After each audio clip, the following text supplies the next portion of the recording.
নড়াইলে সবজির বাজার স্বাভাবিক হলেও কমছে না মাংসের দাম। গত 2 সপ্তাহের তুলনায় বেগুন, পেঁপে, করলা, মিষ্টি কুমড়া, পটল সহ বেশিরভাগ সবজির দাম কেজিতে প্রায় 30 টাকা কমেছে।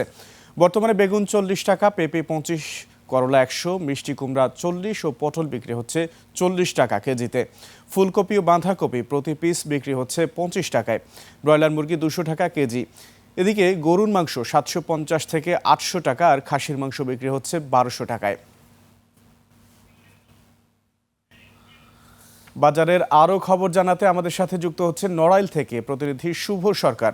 শুভ, বাজারে নিত্যপণ্যের সরবরাহ এবং দাম কেমন দেখছেন এবং ক্রেতা বিক্রেতাদের কি প্রতিক্রিয়া? সুমন, আপনাকে ধন্যবাদ। আমি এখন দাঁড়িয়ে আছি নড়াইলের রূপগঞ্জ বাজারের কাঁচা বাজারে। আমি সকাল থেকেই এই বাজারে ঘুরে দেখেছি। রমজানের প্রথম দিকে এই কাঁচা বাজারের দ্রব্যমূল্য বেশ চড়া ছিল এবং এই রমজানের মাঝামাঝি সময় এসে কিন্তু সবজির দামটা কমতে শুরু করেছে। আমি যদি একটু দেখানোর চেষ্টা করি, এখানে বাজারে ঘুরে দেখেছি যে শসা এখন বিক্রি হচ্ছে 50 টাকা দরে। এর আগে কিন্তু বিক্রি হতো 100 থেকে 150 টাকা এবং আলু কিন্তু 2 দিন আগেও বিক্রি হয়েছে বেশ 30 থেকে 40 টাকা, এখন বিক্রি হচ্ছে 18 থেকে 20 টাকা পর্যন্ত। এবং কাঁচা মরিচ এর আগে বিক্রি হয়েছে 200 থেকে 250 টাকা, কিন্তু এখন মাত্র বিক্রি হচ্ছে 100 থেকে 102 টাকা বা 115 টাকা।